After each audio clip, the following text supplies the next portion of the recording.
এই মুহূর্তে মুখ্যমন্ত্রী মমতা বন্দ্যোপাধ্যায় ঠিক কি বলছেন সরাসরি শোনাবো। ধনকরজিও বাংলার গভর্নর ছিলেন, কাজের সময় কাজী, কাজ পুরোলে পাজি।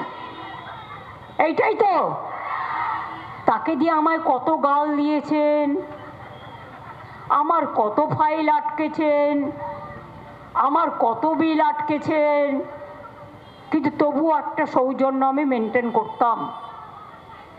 যিনি আনন্দ বোস ছিলেন তার সাথে আমার এখনো কথা হয়নি সেভাবে। হঠাৎ করে ওনাকে সরালেন কেন? সেই দিন তো ওনার কথা ছিল বাগডোগরায় রাষ্ট্রপতিকে রিসিভ করার জন্য, আমি জানতাম এটাই কনফার্ম প্রোগ্রাম ছিল। হঠাৎ দিল্লি ডেকে নিয়ে গিয়ে ভয় দেখিয়ে রিজাইন করাবেন কি? কোয়েশ্চেন তো থাকবেই, রিপ্লাই আপনাকে দিতে হবে।